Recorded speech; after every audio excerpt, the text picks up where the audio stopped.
32, 21, 11, 5 ये सिर्फ संख्याएं नहीं हैं, ये मानव जाति के पतन की कहानी है। गरुड़ पुराण के अनुसार कलयुग के अंत तक मनुष्य मात्र 1 फुट का रह जाएगा और उसकी आयु होगी सिर्फ 20 वर्ष। क्या हम उसी भविष्य की ओर बढ़ रहे हैं? गरुड़ पुराण के अनुसार जब भगवान ने सृष्टि की रचना की, तब समय को 4 युगों में विभाजित किया गया: सतयुग, त्रेता युग, द्वापर युग और कलयुग।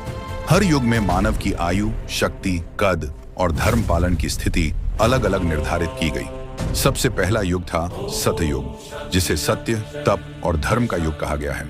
शास्त्रों के अनुसार इस युग में मनुष्य की औसत लंबाई लगभग 32 फीट होती थी और उसकी आयु 1 लाख वर्षों तक मानी जाती थी।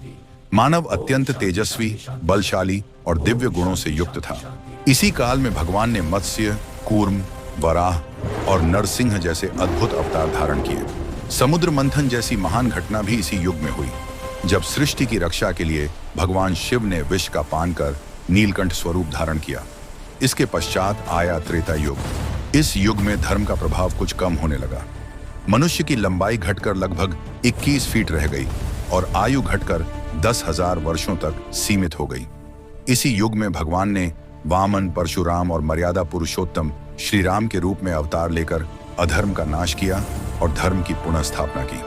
तीसरा युग था द्वापर युग, जहां पाप और पुण्य का संतुलन लगभग बराबर हो गया। मनुष्य की लंबाई घटकर लगभग 11 फीट रह गई और आयु सिमटकर लगभग 1000 वर्ष रह गई। इसी युग में भगवान श्री कृष्ण और बलराम ने धरती पर अवतार लिया। महाभारत जैसा महायुद्ध हुआ, जिसने धर्म और अधर्म के बीच अंतिम निर्णायक संघर्ष को जन्म दिया। और अब चल रहा है कलयुग, जिसे अधर्म, भ्रम और नैतिक पतन का युग माना जाता है। आज मनुष्य की औसत लंबाई केवल 5 से 6 फीट रह गई है और आयु घटकर लगभग 60 से 70 वर्षों तक सीमित हो चुकी है। गरुड़ पुराण में संकेत मिलता है कि कलयुग के अंतिम चरण में मनुष्य की आयु मात्र 20 वर्ष रह जाएगी और उसका कद केवल 1 फीट का रह जाएगा। जब अधर्म अपने चरम पर होगा, तब भगवान विष्णु कल की अवतार लेकर पृथ्वी पर धर्म की पुनः स्थापना करेंगे।